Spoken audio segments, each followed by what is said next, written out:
I'd like to call the meeting to order, please. Ladies and gentlemen, ladies and gentlemen, ladies and gentlemen, ladies and gentlemen, it's 9 a.m. I call the meeting to order. Thank you. Would you please stand for the invocation and remain standing for the Pledge of Allegiance? Who's offering the invocation today? Who is it supposed to be? Is the person designated to give the invocation present today, not here today? All right? Lord bless us. Amen. I pledge allegiance to the flag of the United States of America and to the republic for which it stands, one nation, under God, indivisible, with liberty and justice for all. Thank you. Be seated. Thank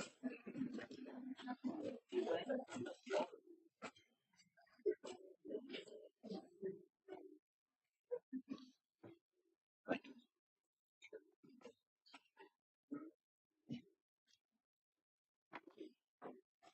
Item number 4, is our ceremonial matters, proclamations, and employee recognition.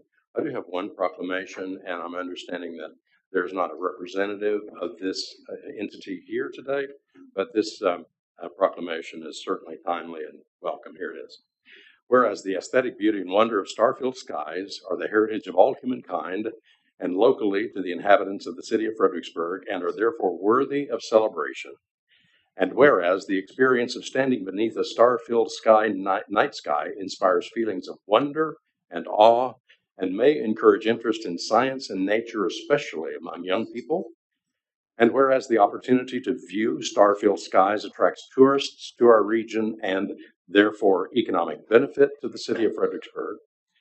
And whereas light pollution, which is wasted light that performs no function or task, and artificial light that goes where it is not supposed to go, is created by glare, light trespass, sky glow, and overlighting.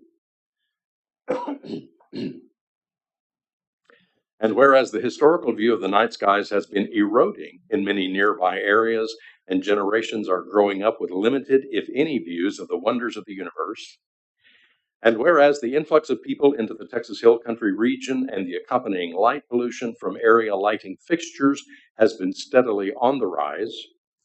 And whereas the solving of light pollution involves making better use of outdoor lighting to direct light down to where it is needed and upward into the sky, putting outdoor lights on timers and using outdoor lighting only where necessary. And whereas Hill Country communities are increasingly dedicated to the preservation of the region's night skies, as evidenced by the frequent educational activities conducted in our region, and by increasing number of places in our region recognized as International Dark Sky Places by the International Dark Sky Association. And whereas this regional effort and the preservation and celebration of our night skies is worthy of a month-long celebration, now therefore I, Gerald Hoover, Mayor of Fredericksburg in the state of Texas, by virtue of the authority vested in me, do hereby proclaim the month of October 2023 as Hill Country Night Sky Month in the city of Fredericksburg, and encourages all citizens to enjoy the night sky and to participate in regional events and programs celebrating the night sky and promoting how communities work to preserve it here on this day, the 3rd of October 23.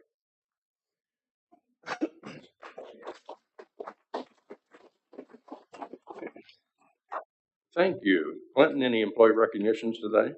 No, sir. All right. Item 5, council comments. Thank you. I'll jump in real quick. I had an opportunity on September 26th to meet with Representative Troxclair in Johnson City. We were attending a VFW fundraising event with Brigadier General Bizen, and she was very generous with the time. We spent well over an hour, close to an hour and a half, discussing a lot of different things that are taking place in Austin, our Attorney General, hot taxes, how to add additional dollars to our general fund. So I think very constructive. The point of the request for the meeting on my part was Senate Bill 2127, which I think is affectionately known as the Death Star, which challenges home rule in the concern I brought up was that we are a city of home rule, and we have extensive ordinances that govern us, govern our how we conduct ourselves in the town here. So my concern is that while I believe that Austin is attempting to impact larger cities, that smaller towns like ourselves are potentially collateral damage in that approach. And so I won't go through all the detail, but I just wanted to let everyone know that I've had that conversation. I've made her a specific request back to her on that, and I will see how that plays out. But a good meeting overall, and I appreciate her generosity with the time. I just want to remind everybody, October is a big, busy month for us. A lot of food and wine. I mean, what is it? The Oktoberfest this weekend. But the city does have one. It's a food and wine fest, and the proceeds go to market plots, and so those funds go directly to. And I would encourage everybody to participate, volunteer, come and see it. But that's the one fundraiser for our church, market plots.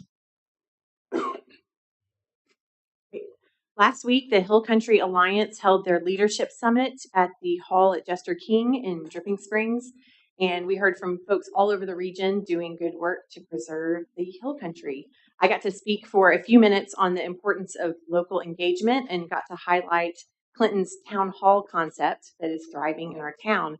And wanted to read to y'all a post that was on Rants and Raves.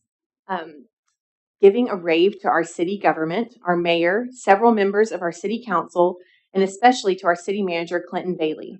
We just returned from our neighborhood town hall meeting, and it was a wonderful event. It was very well organized, lots of information was shared, and every single person in the room was given the chance to speak and share concerns. Every concern was taken seriously, written down, and a follow-up plan was communicated. Several issues shared found solutions right away. In a world where it's common to assume that your voice is easily ignored, this was the sweetest taste of democracy I've experienced in recent years. The city has more than a dozen such meetings planned in the upcoming weeks, so watch your mailbox for your neighborhood meeting. It's the perfect way to enrich the community that we love. So thank you, Clinton.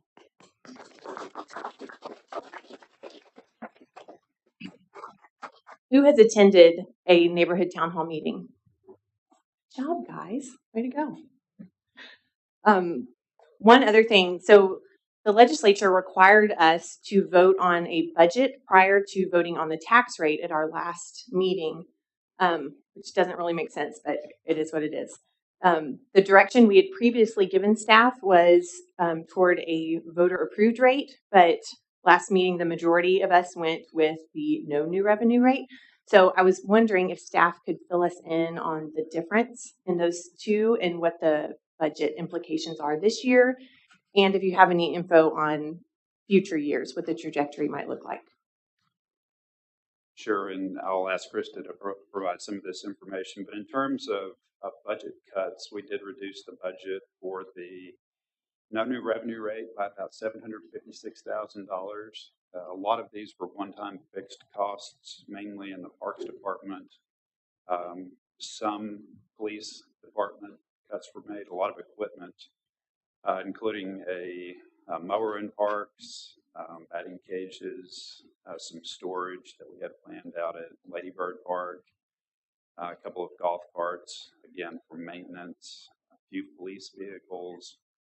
We did reduce or eliminate the police retention allowance, the $300,000. We did have some additional revenue coming in. Those are the short-term cuts that we made. As we're taking a look at the year, there is a question about how sales tax will perform.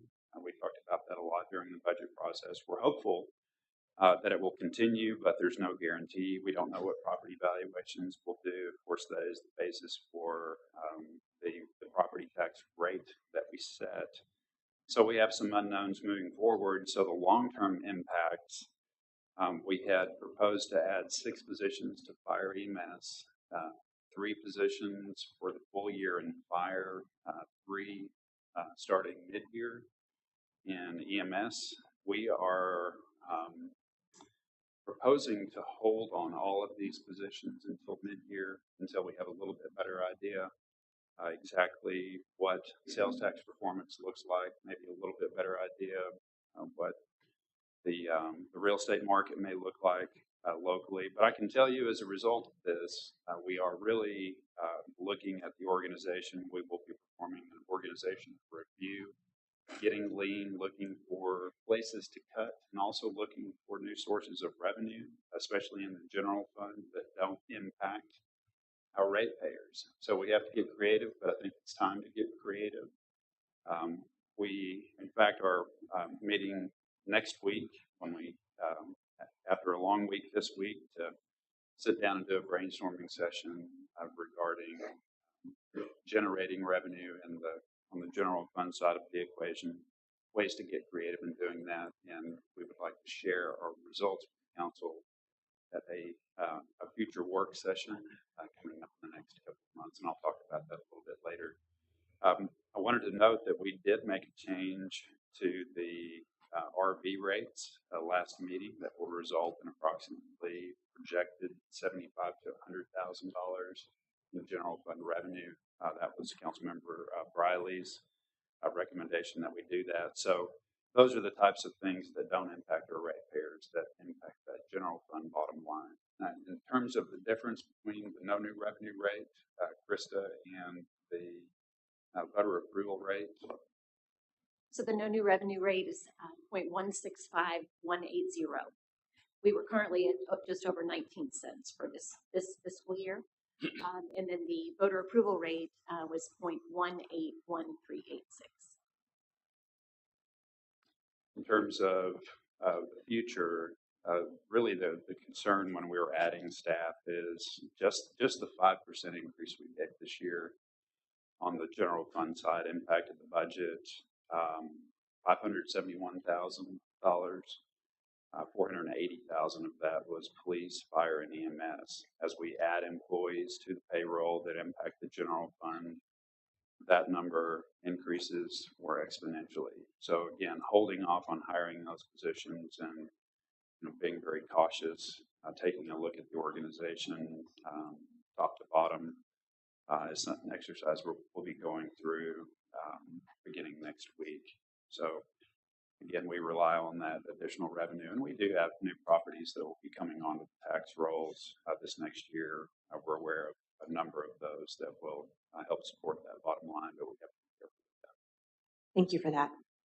It is true, correct, that if one now want to see more routine reports, perhaps once a month. That's correct. On budget review. Also, it's possible that if we underestimated revenue projections, that through the year we can re-enter some of these things that are in the budget that you just mentioned. Correct. That is absolutely correct. Yes, sir. And also, the cuts in the police department, to whatever degree they were done under advisement and with permission of the people in charge of the PD and EMS. Am I correct? You talked with them, and they said that they would. I'm not saying it's a sure cut us, but I'm saying you approached them before that was proposed. Yes, the intent of the police retention program is we've lost 14 officers over the past 6 years to neighboring towns, and it's usually because of salary reasons. So the intent was using surplus salaries from positions that were not filled in 2023 to create a retention program that police officers would sign on for 3 years of commitment for a dollar amount.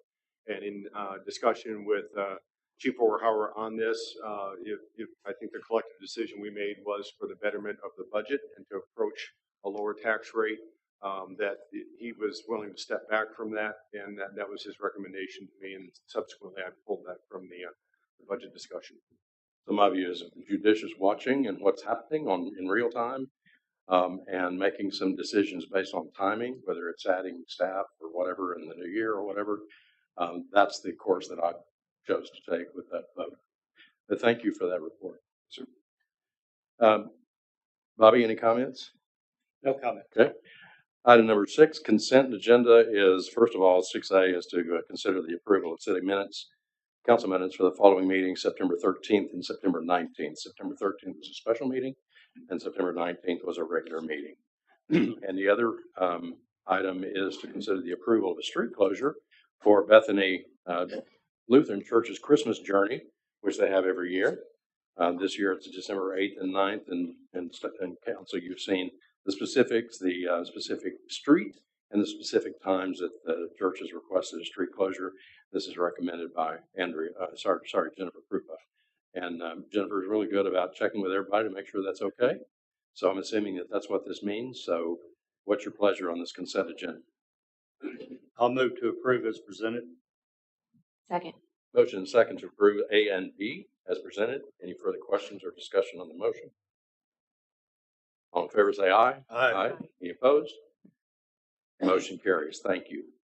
Now I know that most of the people are here probably to participate and to listen to the discussion on the municipal ordinance regarding short-term rentals. Council, is it all right with you if I move a couple of items ahead of that? They will go pretty quick. All right. For example, Garrett, would you mind going to 7B for us? Consider approval of Resolution 2023-14R approving the assignment of an annexation agreement. Not at all, Mayor. So this item relates to the development tract known as the Y. It was formally annexed back in 2018 and proposed as the Seven Hills development. Back in November 2022, DC Partners purchased the property. They're proposing a development known as the Muse. That came before P&Z a couple of months ago. I did speak with the developer. They're currently revising the plan, so we anticipate seeing a revised plan in the next few weeks. But in the meantime, they've requested an assignment of the annexation agreement, which is basically a changing of the name on the legal document. So Mick has drafted a resolution that's in the packet, and basically all that does is update the name in the annexation agreement. It doesn't change any of the development provisions within the document. So based on that, staff is recommending approval.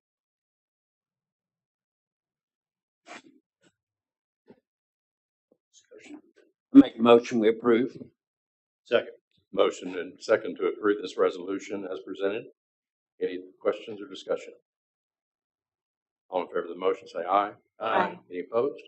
Motion carries. Thank you.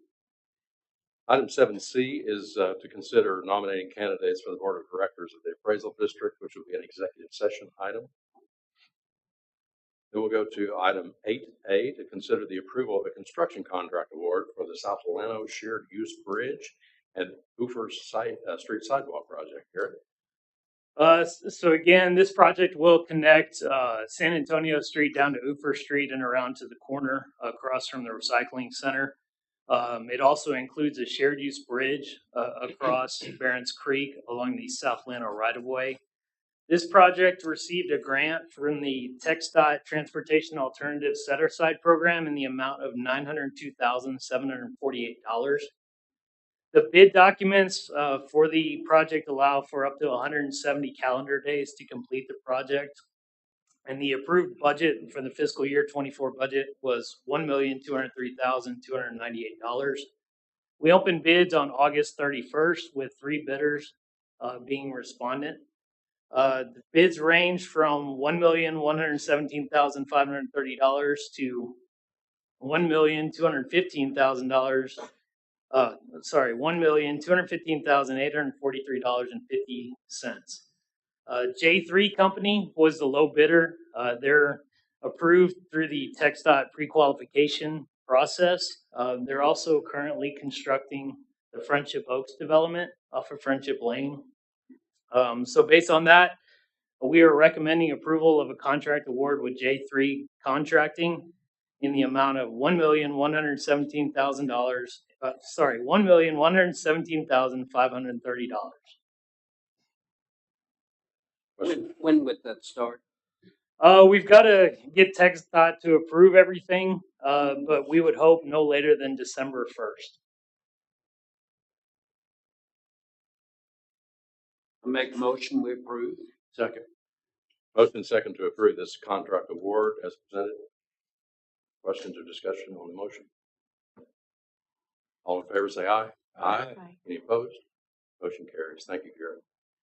I'm going to forego the 8B, the discussion regarding the need for affordable housing. That's a rolling agenda item. that I keep on there. But for the sake of time, I am happy to dispense of that item today, unless some of you on the council have something important to add to the conversation today. Okay. Then we'll go to item number 8C, and I saw a judge walk in. Judge, you're just in time. Consider and discuss the phasing out of the administrative adjudication process. Is that open session item? Yes, sir. Okay, it is. Shelley? Sorry, Judge Becker? I came running back across the street as soon as I saw y'all move that up. So a little out of breath. This is a continuation of a discussion that we've had about administrative hearings. Sorry, about budget savings. You already have the staff at municipal court to process any kind of code violations. I think by bringing it back to municipal court where they're filed directly with us, I believe the budget savings was around $90,000. And they can still proceed as quickly as that process. Generally, will set people within 14 days to give them enough time to do what they need to do before they come into court. So I think it's just another method of consolidating, using the resources that we had and then saving, putting that money towards something else. Judge, I just want to say thank you so much for bringing that before us in a time of difficulty going through the budget. And I know it impacts one person pretty significantly, but I just want to thank you for doing that. Absolutely. Mayor, this isn't really an action item. We wanted to make sure the council was aware of handle things in the future and eliminate the duplication of services and personnel. And judge and her staff are willing to take everything on, so we're in good shape. Are you saying we need to take official action today on? Actually, this can be handled at the staff level. We want to make sure the council no is aware. Official action is required. Just information. All right. Judge, can you tell us the timeline for when things will end and begin with you? How does that work? Tomorrow. Tomorrow. Okay, great. We've been working behind the scenes to make this as seamless as possible, making sure our software is aligned with FPDs, making sure the proper codes are in the system. So we're ready to go. We've been working the last couple of weeks in case you were okay with continuing in this direction so that we can make it as seamless as possible. Fantastic. Thank you.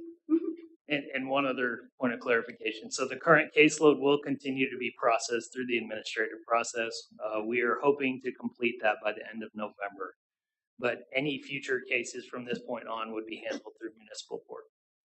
I want to make sure there was enough time on the back end in case there were appeals. I want to make sure that we got through all of those timely. All right. Any other questions? Thank you, Judge. You're welcome. Thank you, Shelley. Judge. Also, I want to make a public thanks to Joe Mursky, Judge Joe Mursky, who stepped in to fill the role for how many months? 5 or 6? Close to a year. Oh, actually. Okay. Close to a year, and did a really, really nice job, and appreciate his work on behalf of the city, and he goes with our thanks. All right, we are now ready for, we'll save, of course, city manager's report and the other items for later in the meeting, and of course, we do have that executive session item. So let's go to item 7A, which is to consider the proposed amendments to the zoning municipal ordinances as part of the City of Fredericksburg Code of Ordinances regarding short-term rentals, C-2318. I do want to welcome Rachel Raggio here today from the law firm TOASE. Is that correct? Okay. And Mayor, I will recuse. And Mr. Briley is recusing. All right, so we're going to begin with a presentation by staff. You start, Clinton, or Ms. Hudson? Go ahead, Anna. Good morning, Mayor and Council. Here to talk about short-term rentals, and I want to thank everyone for coming and participating. This has been a year since the mayor called together a task force to address this issue again. So staff's been working diligently with the task force, with the council, with planning and zoning, and amongst ourselves. Short-term rentals impacts the majority of the departments. So here we've got planning and development staff, we've got finance staff, PD, fire. So again, it touches a lot of different departments. So thank you to all the staff that's put your time and effort into reviewing this draft ordinance. and did want to recognize Rachel. It's good to have her in person. Usually we're virtual, so it's good to have her here with her expertise.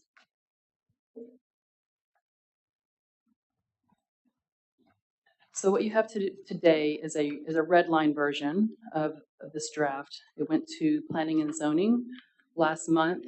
You guys usually hear cases from planning and zoning at the immediate next agenda, but given the gravity of this issue, we wanted to make sure there was enough time for the 2 public hearings, and so we spaced those out.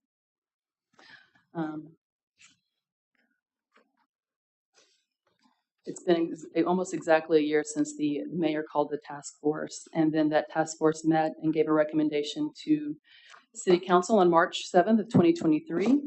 And since then, P&Z has met in 3 joint sessions with City Council to make recommendations. During all of that process, there were numerous members of the public were able to voice their concerns along the way. And as of the date I'm going to show today is as of August 1st. So we're showing 1,058 STR units within the city. And looking at that comparison to 2018, when we created kind of the first real STR ordinance that required a permit, the numbers have grown significantly. But today what we're really talking about are changes from the 2022 ordinance. And so you can see there was an increase up until 2022. I'm glad to say that we do now have an interactive map, so anyone can put in an address and see if it has a permit. They can zoom around and see what the zoning is and if there's a permit on a parcel. These pull up by parcel. And that information will be updated monthly. So there's a big picture of the city with the zoning and all the current STRs. There are ones that show in the ETJ. We do collect HOT in the ETJ. And here we have it broken down zoning or permit type by zoning. So one thing the 2022 ordinance did would create these different types of permits. We don't just have an STR permit. We have an unoccupied, means the house is used only for that purpose. It's not a full-time residence. It's just used as a short-term rental. We have a facility, which means there's more than two units or more. We have an accessory, where there's a primary structure that someone lives in, and then a smaller accessory structure that's rented out, and a true B&B. So we have 4 types of permits, and then a non-conforming. So essentially everything that existed prior to the 2022 ordinance became a non-conforming. And so that's why that number of 1,004 is so high versus these other types. So as any permit comes in, it's given a category. A new permit would not be a non-conforming. A new permit would be in one of these other types. A lot of the concern, of course, the reason for the 2022 ordinance was the infiltration of the R1 neighborhoods with STR permits, conversion of residences into STRs. And so these numbers are kind of our best guess, again, because we just had one type of permit before 2022. But it looks like we peaked in 2022, and we had what we considered panic permits, people that submitted an application to kind of vest themselves and protect their property values for a permit, because we know a house with a permit sells for higher than a house without a permit. But since that time, some people have withdrawn their applications, given up the permits, and so that number is starting to come down in R1.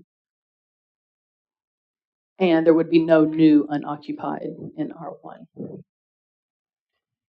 Here we're showing STR parcel versus STR unit, just to kind of give you an idea of the percentage of R1 properties that are occupied as STRs. So it looks like in 2022, we kind of hit a high of almost 20% of R1 parcels or residential parcels were being used as STRs. And so I think that's where the neighborhoods have concern with the percentage, the number of STRs in their neighborhoods. We know STRs are a benefit to the community and the revenue that they bring. These are some of the numbers from HOT over the years. We can see in 2018, life before COVID, STRs were about 36% of total HOT revenue. And now that for this half of the year, STRs are outperforming as far as HOT collection compared to hotels. So the last numbers, the STRs were pulling in 54% of total hotel motel occupancy tax. So looking at the ordinance itself, again, P&Z met and they had their public hearing on September 6th, and they recommended approval of the draft with 11 changes. And so that red line version of those track changes is what you're looking at today. I do want to note this is a repeal and replace ordinance.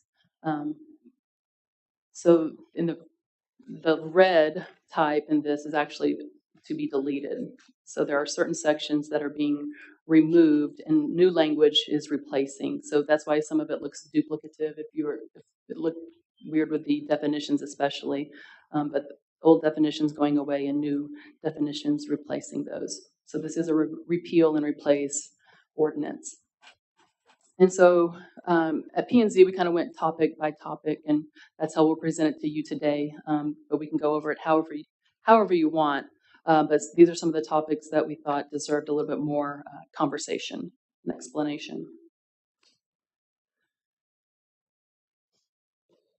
So transfers, the 2022 ordinance allowed transfers, but it gave a 10-day window.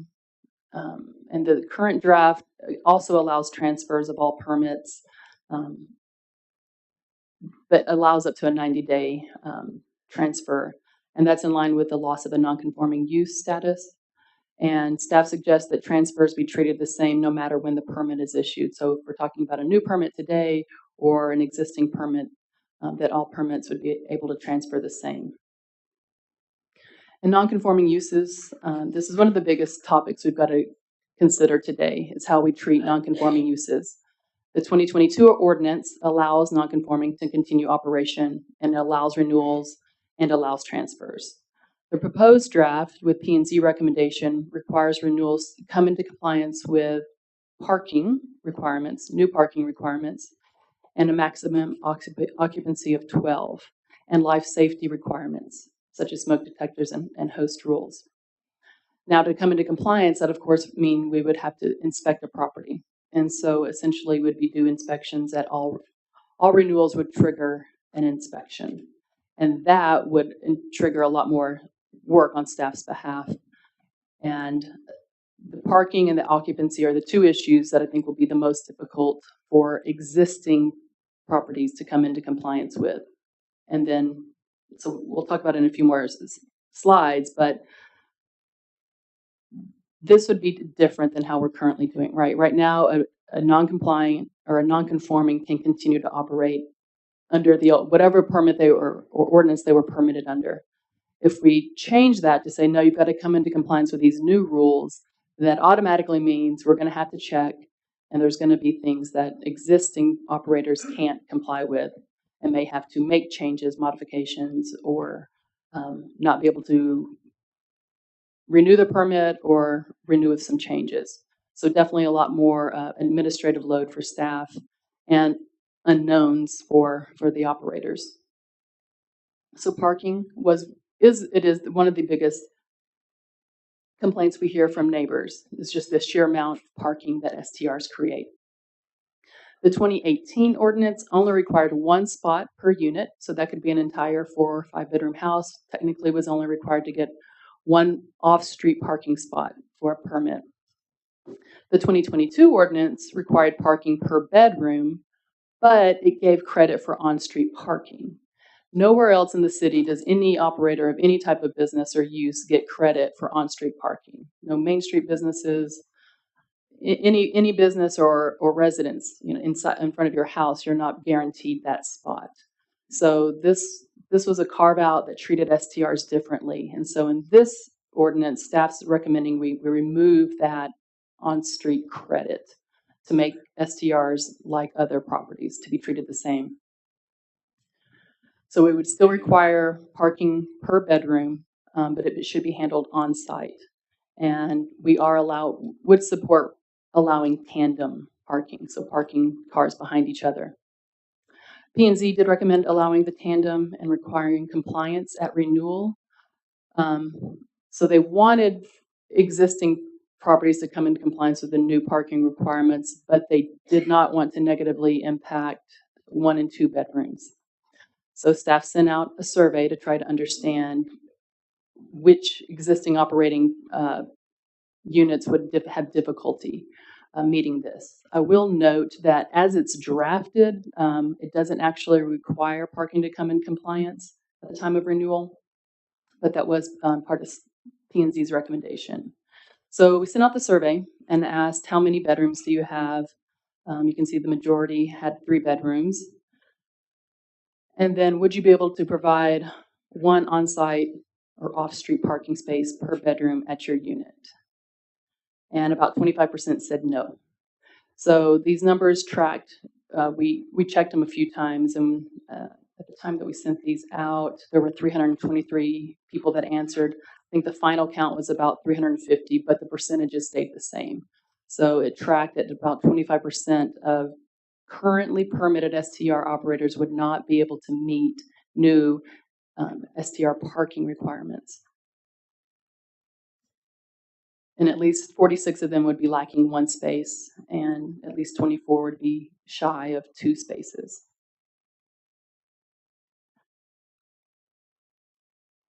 So occupancy by count, so this was another issue that, as it's written, would require existing permits to come into compliance with proposed occupancy limits. The current limit is 12, the recommended is 12. The real change would be for these properties that operate beyond, have an occupancy higher than 12, whether or not to make them come into compliance at renewal. So we are aware of 23 units that have greater than 12 occupants. And there's been some of the talk of an occupancy limit of 10. And so we also see that there are 58 units that have occupancy greater than 10. Long-term rentals, there's been a lot of talk about the need for housing, and so how do we allow an STR to transfer to a long-term rental without losing the STR permit? And so the current draft allows an STR to switch to a long-term rental by notifying staff and continuing to remit a $0 hot report so that they stay on our radar and essentially still comply with the permit. And so this was consistent with P&Z's recommendation. Special exception. So this is a brand new thing we're creating to essentially replace what we're currently doing with a conditional use permit. Currently, Planning and Zoning and City Council are looking at new R1 unoccupied if it's a stranded property, new R2 unoccupied in the historic district, new R2 facilities when abutting non-residential zoning, new first floor units in the historic shopping district. So you guys are currently doing that with P&Z recommendation. So this draft would create a special exception that the Zoning Board of Adjustment would handle. And they would also then look at existing properties that don't meet the new occupancy limits or parking requirements. So again, this would be something brand new for ZBA to do. We showed them the ordinance at their last meeting. They actually, at their last meeting, considered a variance for an STR. And then the new ordinance has 7 new criteria that they would consider for granting a special exception for a short-term rental. And this would be a public hearing, and so all neighbors within 200 feet would be notified, just like a CUP is a public hearing and 200-foot notification. So the concern from staff would be those properties that are unable to meet their parking requirements or meet their occupancy requirements, because that would be a new influx of applications that we're not seeing currently, right? Right now, we're handling these first 4 types through the CUP process, and that's been manageable, Planning and Zoning and Council. But the potential number of new special exceptions that would have to be granted, or at least asked for parking and occupancy, would be a significant increase in staff time. So condominiums, the 2022 ordinance allows STR condos with a conditional use permit in certain zones. Every condo project approved before the change. So we had a few condo projects that were approved before the 2022 ordinance. All of those became short-term rentals. So here, we thought we were approving condominiums as a more affordable housing type, but all of those got turned into STRs. They were vested. So since the 2022 ordinance, no STR condos have been approved for the CUP. I will say that P&Z is considering at least one tomorrow at their meeting. So the current draft removes the STR condo use, and that is consistent with the P&Z recommendation. R3 zoning is what we consider our multifamily zoning apartments. The 2022 ordinance allows it, P&Z recommending not allowing it, and staff supports limiting it, given the high density and multifamily nature of R3. R1, so the 2022 ordinance created this conditional use permit, a CUP, for new unoccupied properties that were considered stranded. To date, no properties have even qualified to apply for the CUP. One variance that was requested by ZBA at their last meeting was denied. The current draft changes the 75% of a block face requirement to 75% within the 200-foot boundary, and this is consistent with the P&Z recommendation. Staff does not suggest using the block or block face terminology anymore, as a block can vary greatly in the size depending on the neighborhood, and so staff does suggest a 200-foot radius or set a figure that's consistent and fair, unlike a block that's just a lot of variance to it. Here's an example of the R1 stranded property. Again, this would be using a 200-foot boundary instead of a block.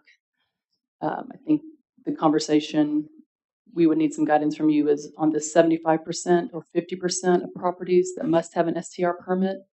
So it doesn't speak to any other type of use. It only speaks to STRs. And so I think that's one thing we'd want to look at is if this is working properly. Again, 2 shared lines is a requirement. You'd have to share 2 property lines with an STR, and 75% of other properties must have an STR permit in that 200-foot boundary. And again, it doesn't speak to any other types of zones or uses to even qualify to ask for the special exception. Again, so since 2022 ordinance change, we've had 46 new permits, but 24 of those were vested STRs. So we're not seeing a huge increase in the number of brand new STR permits overall. What's keeping Jan busy for the most part, number one, when she got on board, she had to catch up, and she's done that. And now the majority of her work are transfers and renewals. Another item of consideration, P&Z did not take on changing any density requirements for R2 or not allowing new permits in R2. That was not part of their recommendation. But if that's something that you guys want to talk about, we can definitely do that.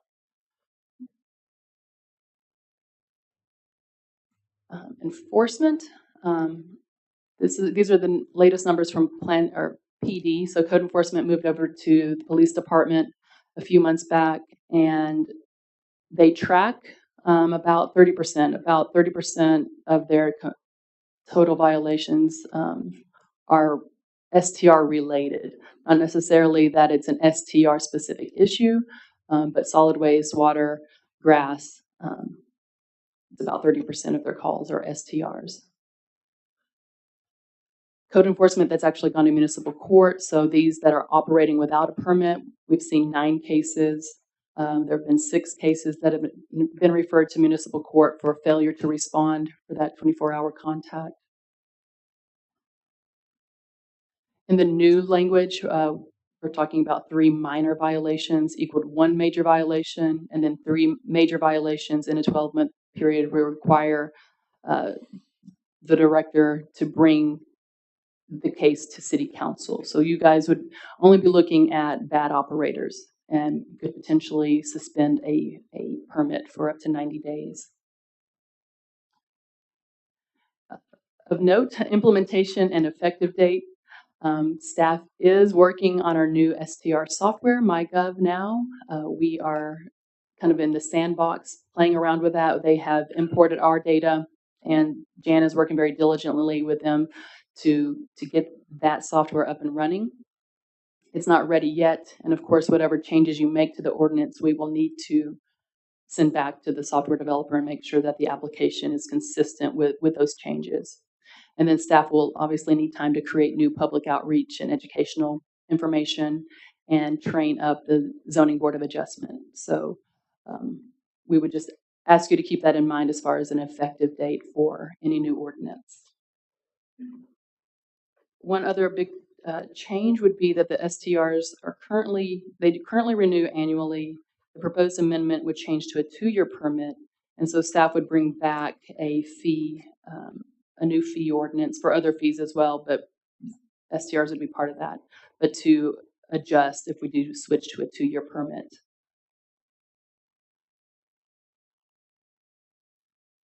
That's what I've got. All right, Council, you all have this slide packet, so if you want to follow up anything as we move into discussion here. Before we discuss any specifics, Rachel, anything to add? Anna's very good for presentation. I think Anna's presentation was excellent, so let me know if you have any questions for me. Okay, you got the seal of approval. Council, I would like to propose to you that this not be a meeting where we take approval action, that we have plenty of time to discuss this. We have had the process of going through these amendments and seeing the written sections. We deal with the ideas and well, I do deal with the ideas and the hope for provisions. And then it is up to the legal team to put it into the right language that suffices legal, and so forth. And also they do all of the cross-checking with the municipal and zoning and so forth that I don't do. Maybe you do, but I don't go back and check to make sure I rely on them to do that. But to give us free rein to discuss today and to hear public comment. So what that would mean if we decided to table it is that I would need at the end of the discussion today a motion, or if it's your will to just do it today, then that will be a motion as well. There are only 4 of us. A tie vote is a loss, just to remind you.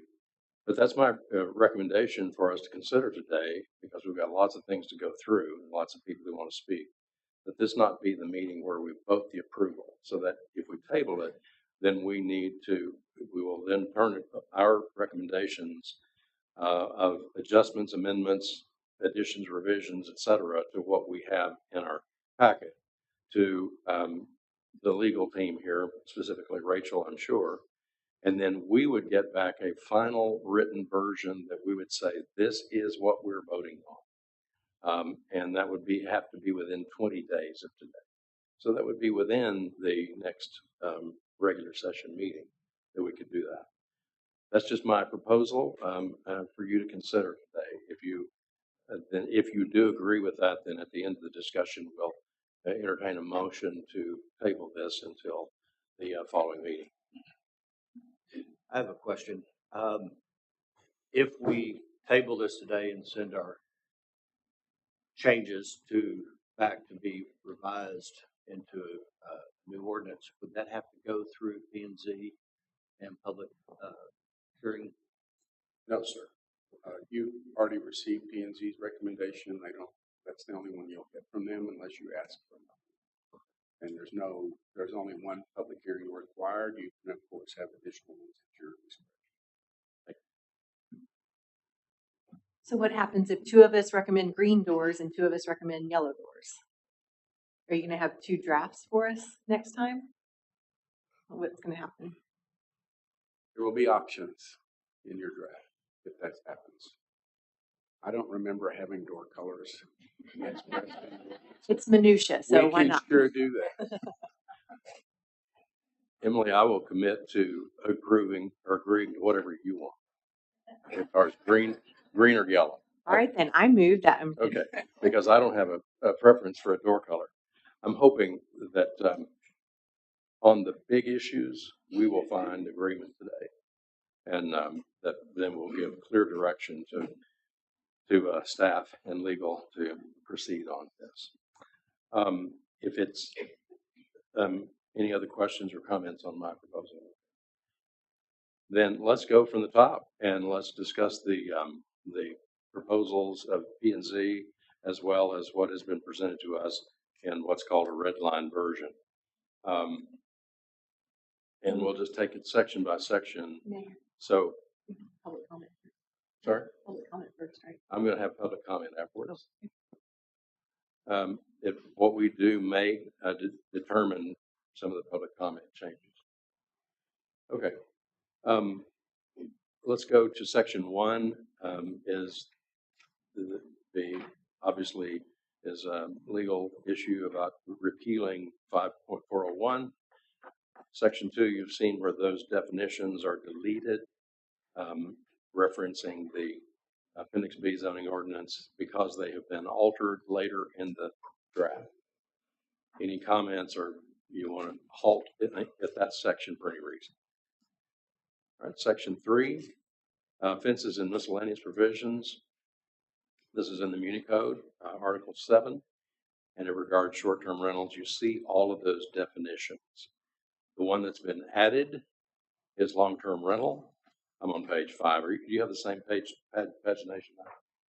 Page 5. I'll call out the page. Eric, are you driving? Okay. I'm on page 5. Thank you.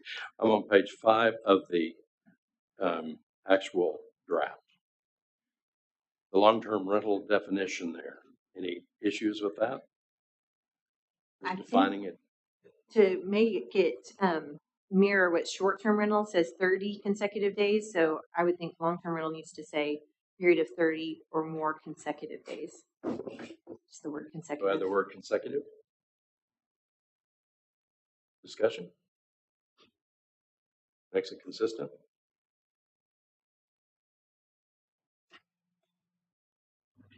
Anything else in the definition section? One spelling issue, Rachel, it's the last paragraph. Short-term renal, unoccupied. Last paragraph right before 2022 to 1. And short-term rental B&B here, it says a maximum of 4 units on page 6, but it says 8 units on page 16. Which one is correct? B&Bs. Is it a maximum of 4 or maximum of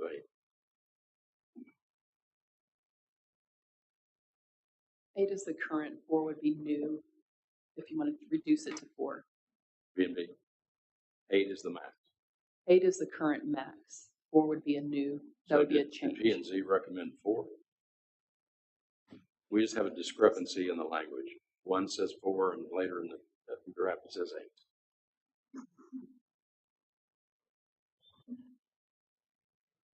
I think this was a staff recommendation. Yeah, I don't know that P&Z spoke about that specifically. So as drafted, it would be 4. Thank you. And then on page 16, we need to make that 4 units.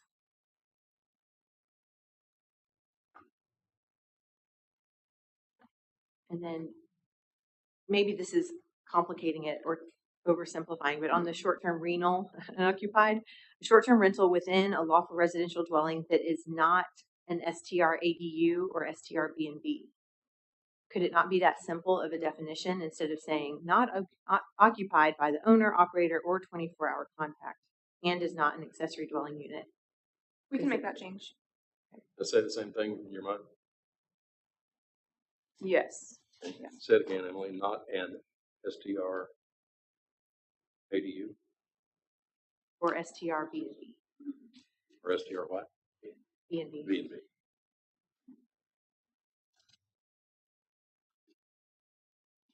Any other issues on the definitions section? Mayor will note, the 24-hour contact, that was what changed. There was a change there on the response time. The original draft had 20 minutes and P and Z did recommend Oh, yes, 30. thank you. Recommendation is if called, the 24-hour contact must respond to such a call within 30 minutes and shall either resolve the issue or be present at the premises within 1 hour of receiving a call from the director, the PD, the code enforcement, or other city staff. So the change is 30 minutes. Responding, 24 call contact must respond within 30 minutes. This has been discussed back and forth, I know, but an hour seems like a long time if people are if there's an issue where they need to be present, an hour is a long time. I agree. The point of a 24-hour contact is to be ready to go And local, when it's ready. nearby. But I don't know how many, I would think it's rare that they would need to be called to the premises. I think usually it can be handled by code enforcement, law enforcement. But it still gives me heartburn that people can have to wait an hour to get resolution. You have a specific recommendation of changing the time? Yeah, I'd say contact must respond to a call within 15 minutes and should be present within 30 minutes. Okay. Folks, how many people do not folks, live next door to their property this and would have is trouble not with a rally. You will have time to comment. This is a business meeting, and we're discussing the issue. Just a thought. I don't want to go into executive session, but I will. I understand your opposition to things. You've had plenty of time to comment. We've got lots of comments here. It is our time to discuss this. You please be quiet. You said no contact in 15 and 30, but I have no issue with responding in 30.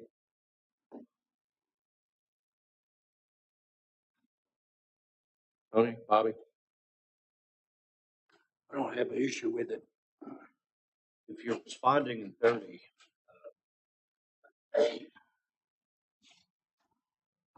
quite frankly, I don't see a problem with an hour. With an hour? To be there and be on premises.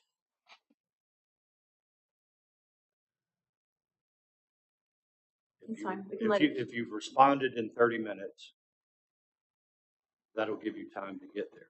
Of course, you could respond on your way. But 3 o'clock in the morning, it might take you Get yourself together. And if the house is burning down, I guess you aren't going to be much use there anyway. You'd rather have fire there. So. All right, then. What do you think, Emily? Not a hill I'm willing to die on. I'll deal with my neighbors. Okay. In less than an hour. I would be fine personally. Tony, you speak up with keeping it the way it is, 30 minutes and an hour.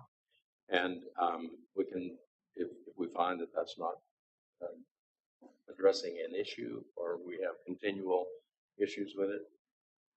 Right now, we don't have,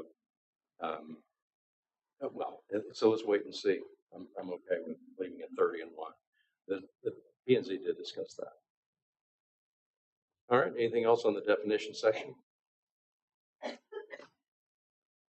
Just to confirm, we are leaving P&Z's recommendation as is with the 30 minutes and the 1 hour. Say that again, Rachel. We are going to leave the P&Z recommendation as is with the 30 minutes and 1 hour. Yes. Confirming. Okay. And is the chief here? Laura? Have you had any instance where you've required response in 30 minutes and be on premise in an hour? To my knowledge, police department has not. The calls that we answer, overnight, early morning hours, we get a call, we respond to the call, we handle the issue prior to contacting 24-hour contact. To my knowledge, we have not had a 24-hour contact show up on scene. We have them, where they answer the phone or they call back. Thank you. So you've not had an infraction of somebody not showing up on time, mainly because there probably has not been a lot of requests, right? Weren't there 6 that failure to respond and now they're in court? That's different. That's different. That's the phone call, I think. Right.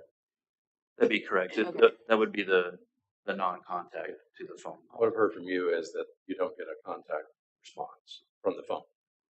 Correct. Those That's 6 more- cases, more I likely. believe, are the non-contact by telephone. Yeah. Okay. All right. Emily, I appreciate your flexibility on that to move forward. But I do want to watch that. All right. One thing on definitions, this is only on short-term rental or STR. The last sentence says a short-term rental is further subject to the provisions of this article. Does that need to be repeated for every single definition of STR type? I don't think so, since it blanket applies to any short-term rental. But it only appears in that one paragraph because it's a basket of short-term rentals, SDR. Correct. Okay. But in your world, it applies to all of them. Okay. The legal speak. Okay. Section 2221, short-term rental permitting and inspections. How do you feel, or what is your position, council, on the 1-year or 2-year renewal? I support the 2-year. We're just talking about a lot of work. If they don't have any complaints against them, I don't see why we'd want to go to 1 year. It just requires quite a bit more of a hands-on. I would agree with that. We've talked about this and it makes sense. I don't know, does staff need direction in how to space it out appropriately? Or is it, how would you decide starting this year, these people are 2-year, and how do you stagger it so it's not every 2 years dealing with everybody? I think it's 2 years for everybody. So just every other year you'd have a whole lot of permits to renew. Yeah, so essentially, let's just say this 2024, so every permit that's coming in for 2024 to renew. I think the big question will be, will it require an inspection?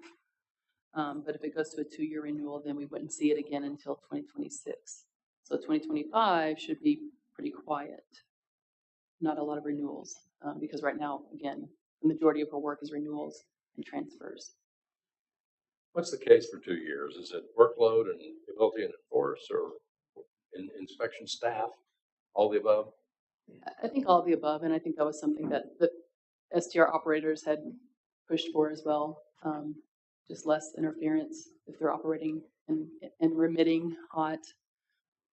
Because the assumption is, right, that out of the 1,100, whatever it is, most of them operate well. By far, most of them operate well, correct? Yes. Okay. Are you okay with 2 years? Yeah, I'm fine. I'm just thinking everyone is going to renew in 2024. If this starts effective January 1st. Do you get what I'm saying? So 1,058 permits are going to have to be.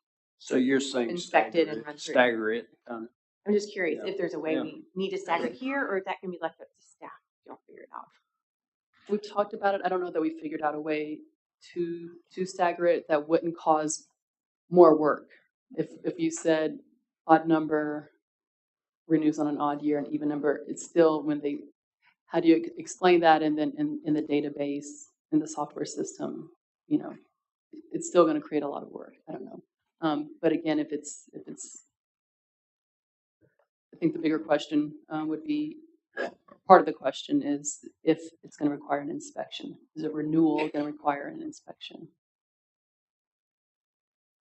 So if 2 years is the term, then an inspection would be required every renewal. You're saying maybe, maybe not. Staff recommendation, P&Z recommendation on what?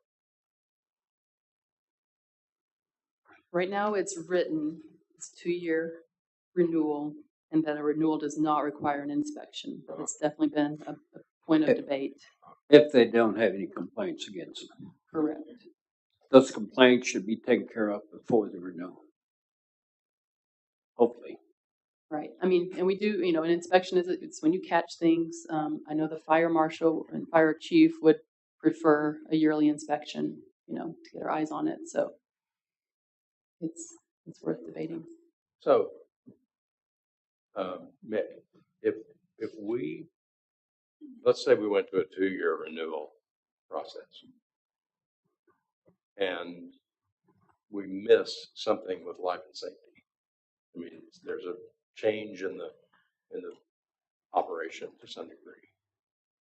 Because we've gone to 2 years and we're not monitoring that every year, does that increase our liability? No, sir. The city's inspection or non-inspection, we're immune from any type of mistake or negligence in that regard. It's called the fireman's rule, and it doesn't increase the city's liability as a municipal corporation. But if we receive any complaint related to life and safety, that would trigger an inspection by the fire marshal or the health officer. Have you seen any cities require, say, renewal requires an inspection, it's 2 years, but life safety is an inspection that happens every year? Well, I'll defer to Rachel on that. She's handled a lot of cities in the Metroplex area and sports. Typically what I see is it's a 1-year permit term with annual inspections required upon renewal. So I haven't seen any cities split it up to where they're only inspecting life safety once a year. It's just kind of not something I've seen. Thank you.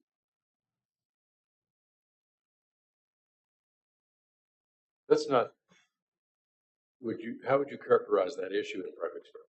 The potential for life safety negligence based on what you hear, what you know, what you see. I mean, the occupants who rent are likely the ones to report, aren't they? Or are they? Anybody? Competitors report regularly, just like they did. Remember when he had the bed and breakfast community very active here? That was most of our complaints were from competitors, and they would be competitors reporting things at other bed and breakfast, at other STRs. But then residents or occupants do report complaints too. So I don't know what our record has been so far. How do they know? They know. They talk. Okay. We've had a few tent occupants, complain to let Jan know if they've had an issue. Right now we're under part 2 renewals. 4 is inspections. So we do require an inspection at transfer of ownership, or if there's any modifications, right? So essentially, if they're pulling a building permit to do any work, then that's going to trigger a new inspection. And then we do have the provision for if complaints are filed pertaining to health and safety concerns. Okay, I have a 2-year here. Emily, is your a 2-year? I don't have strong opinions on this. Question, how difficult on staff would it be to have annual inspections? What you have now, right? We don't have it now. Right now we have it, so we can do a renewal without an inspection.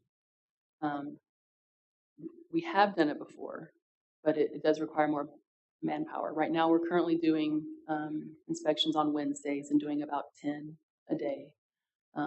Again, those are mostly for transfers, so an existing property and new. So are we letting existing properties fall through the cracks? We're not requiring inspections for renewals unless there's a certain reason to. So once they get their permit, how often right now are STRs inspected? Again, it would be able to renew without unless there's a trigger. It would be able to renew without an inspection. So without the trigger, no inspection. There's no inspection. Correct. Scheduled ever. So we're currently averaging about 10 inspections a week. So if we went to an annual inspection, it would double that workload. I understand, but currently, what I'm hearing is if there's not any complaints and you're not renewing, you're not being inspected. Correct. I don't like that. I don't either. I would go for a 1-year renewal, and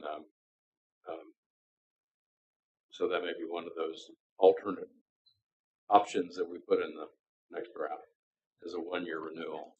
and no less than a 2-year inspection. How often do we inspect hotels? 1 year, every year. And we have, I believe Bernie is now utilizing contract inspectors. So that's a potential solution if workload becomes an issue for staff. Sure. And also increase the fee to accommodate Uh, extra staff. I'm sorry. I just said increase the fee for a permit to accommodate the cost for more staff to inspect. Yeah. Well, we were the legal team for Bernie on that new ordinance, and they have inspections, and the city does hire additional inspectors under contract, but also have the option for the STR owner to hire their own inspector from a list of approved inspectors to avoid delays. Because if we're only doing 10 a week, there are complaints about delays, so we did in Bernie allow the You don't have any STRs to hire their own if they wished. You know how many SDRs they have? I think it's less than 100. Right about Probably closer 100, to maybe 75. 100? Yeah. about the same as most cities of 250,000 people have. Okay, well, that may be, well, that obviously I think is going to be one of those options in our next round. I think Mr. Watson and I do agree that it should be 1 year. Okay. That the renewal should be 1 year. I'm sensitive to the workload. I'm sensitive to how much work it takes, et cetera. But our job is to look out for the community. And so if that means then that we either raise fees to put the burden on the industry, or that we find other ways to make this happen by outsourcing, whatever. But that would be, Rachel, in the new draft, one or the other. And would you want the inspections to occur for each renewal? My opinion is no fewer than, no less often than 2 years. If there are no triggers, but I think even without a trigger, there should be an inspection. At least every 2 years. Renew every year, at least every 2 years. And whatever that requires us to do with staff, inspection, outsourcing, whatever. That's another topic. That's why I wanted us to have the option today to discuss and not decide. I think, for me, I think inspection is more important than renewal. I could go with a 2-year renewal, but inspect every year. So detach the inspection from the renewal? I feel like they're the same. I mean, it's such an important part of it. What are you checking in the inspection, right? Well, particularly life and safety issues. That's the thing. Yeah. Good morning, Council.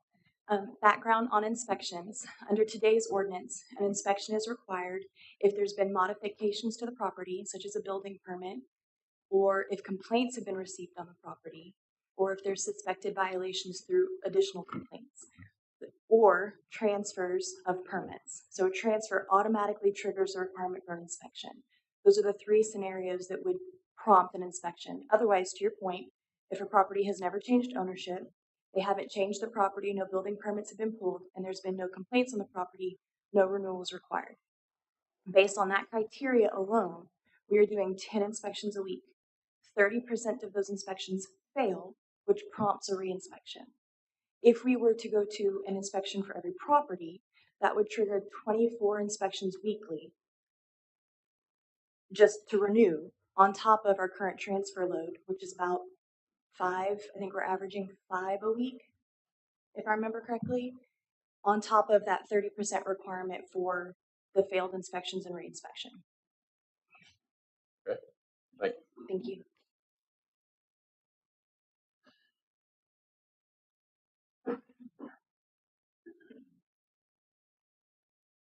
All right. So what I'm hearing, Council, is that I have 3 supporters for a 2-year permit renewal, but 1 inspection every year, regardless of renewal rate.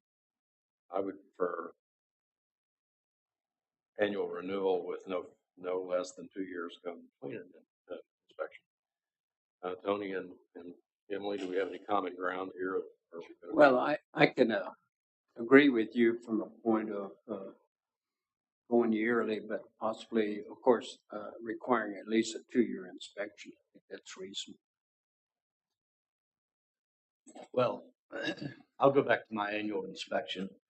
With the numbers Shelby just mentioned, if we've got 30% failure in the inspections, then that tells me we have an issue. If it's 5%, okay. But 30% is a big number.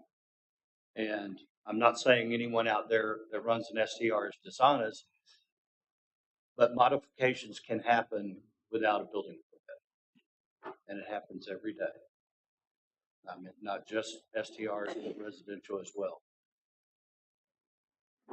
I think it's upon us to inspect these STRs. It's no different than a hotel, except it's in a residential neighborhood. Shelby? Would you characterize the nature of the failures? Wide variety across the board. Typically, it's a failure to address something on the checklist, such as smoke detectors in bedrooms, signage in the outdoor gathering spaces, and hot tub or fire pit placement. Those are the most common violators. Well, this has budget implications, obviously. So in order to move on, I don't want to shut off any discussion about this, but do we have any consensus about 2 or 1 year renewal? You're okay with 2? We don't inspect regular homes for smoke alarms. Like this is just for STRs. And I know Development Services has other responsibilities, right, Anna? Like y'all are, new builds. And do you ever have to inspect regular old 123 Main Street homes for, concerns about lack of smoke alarms or anything? It's all STR business oriented, right? Right. I mean, it's tied to the permit, so that's the trigger for the inspection, and that's why we are treating these different, because we're giving them a permit and saying that they've passed this. So the life safety, I mean, we do have another section on the life safety because we've got some specific language we want to talk about. So I think this is the crux of it. It is very important. I mean, is life safety important? Absolutely. That's why we're doing it. If you want to do a yearly renewal, if you do a yearly inspection, I would call it a yearly renewal, because it's triggering staff time, and then it would be awkward to say you've got a permit but you've not passed this inspection, and so now you're kind of pending. So I would just want those two to be in sync. For that reason, I'm okay with annual for both. But just make it simple, because it's going to get confusing if you've got a 2-year permit with an annual inspection. Inspecting a home is different from an STR, though, right? Because if I'm home, I'm going to be careful about my smoke alarm, check my batteries, etc. It's my house. I live there. My kids, grandkids, etc. An STR, the person's not there, and they have new people in every weekend. They don't know how they behave, etc. So that's the whole point of life and safety inspections. That's how I see it differently. All right. So your recommendation is if we're going to go to annual renewal, might as well go to inspection. Might as well go to annual renewal. Okay. How do you feel about that? I'd still, and I understand it is a business that can be argued, but I keep thinking about my neighbors who I have on each side an STR. One of them had to redo his driveway when his inspection came in. My driveway hadn't been done in 30 years. Now, I've got asphalt, by the way. But I'm still thinking that we're going overboard on some of these things, requirements. If you've got, as we all know, large percentage of them take care of things. Both my neighbors take care of things. Really have no complaints. They've been there for a couple of years. But I do realize I don't have a neighbor to talk to or complain with. But I think the inspections, I'm still looking at it from the point that people that don't cause a problem, why are we making it harder on them? Well, nope. This is not a rally. This is a business meeting. I will go to executive session and empty the room. You are not allowed to participate in our discussion. You will have a time to respond. That's the way I'm running this meeting. Tony. So are you saying you'd still prefer to go to 2 years and a 1-year inspection, or 2 years, 2-year inspection? What you're saying? I understand that most people operate well, but it's part of our job to verify, right? That's the whole point of the permit and the inspections. I understand. And is it really a burden on an owner if they're operating well? It's more of a burden on staff. It's more a burden on staff. Okay. All right. Well, I'll come back to that. Is that all right? All right. Transfers of ownership is next. That's on page 7.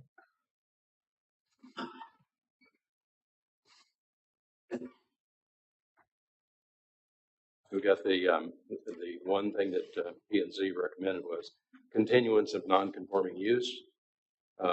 Is an addition to paragraph B2.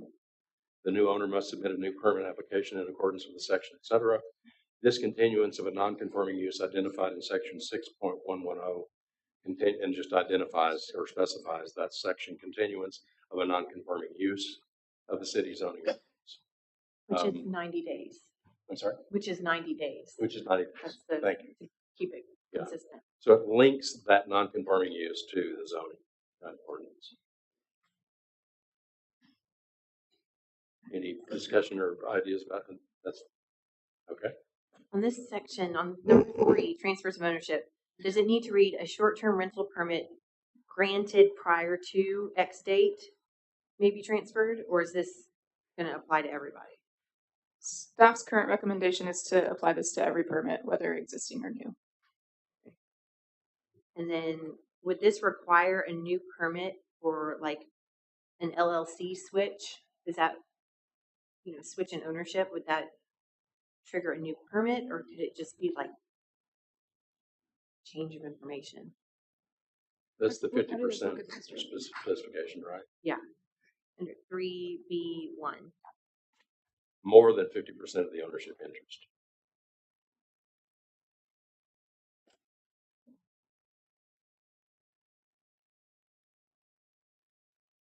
Okay. I just get your question. I'm just curious. I mean, that it just seems like that's going to be a lot more staff work too. If owners change hands, like with it's an LLC switch or it's a person to an LLC. So I think we're gonna maybe get Shelby to speak about how those look in practice. But the goal with that is making sure that the city has updated information for things like the 24-hour contact, things that may change when an ownership transfer occurs, whether in full or in part. Okay. Shelby? Thank you, Rachel. She's 100% correct. That's how staff's been considering now. If the ownership remains the same, the family, the Collier family owns the property, they've just put it into an LLC, we consider that just updating contact information. If that LLC has changed and moved to a completely different ownership, we update that information, consider it a transfer, and do the inspection and all the other process that goes with that. Thank you. Anything further?